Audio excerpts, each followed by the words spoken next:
இல்ல எம்ஜிஆர் ஐயா வந்து ஃபர்ஸ்ட் ஒரு ரூல் சொல்லியிருக்காரு. என்னன்னா வந்து என் கட்சி உடையக்கூடாதுன்னு. ஸோ என் கட்சி உடையக்கூடாதுன்னு சொன்ன போது தான் வந்து ஃபர்ஸ்ட் 2 பிரிவா மாறிச்சு. ஒன்று வந்து ரெட்டை புறா ரெட்டை இலை. ஸோ அப்போ வந்து ஜானகியம்மா வந்து இல்ல ஆமா ரெட்டை புறா சேவல். ஸோ அப்போ ரெண்டுமே வந்து பிரியக்கூடாதுன்னு சொல்லிட்டு ஒன்னா இருக்கணும்னு சொல்லி ஜானகியம்மா வந்து அம்மாவை வந்து புரட்சி தலைவி அம்மாவை வந்து நடத்த சொன்னாங்க.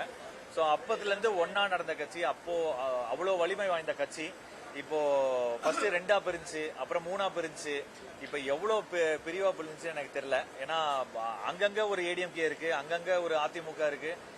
எல்லாருமே அதிமுகன்றாங்க. ஆனா ஒரு அதிமுகவும் அப்படி இருந்தா அது அதிமுக கிடையாது, அது எம்ஜிஆர் ஐயாவோட கட்சி கிடையாது.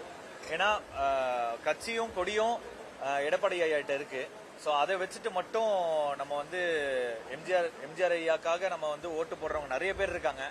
ஆனா சிஎம் சார் வந்து இப்போ வந்து விஜய் சார் வந்து அவரோட வழிபாடுக்கு முறையாவே வந்து அவர் வந்து காப்பாத்திட்டு இருக்காரு. ஸோ அது வந்து எங்களுக்கு ரொம்ப பிடிச்ச நாள் தான் நான் வந்து இங்க வந்து ஜாயின் பண்ணேன். நான் தேங்க்யூ.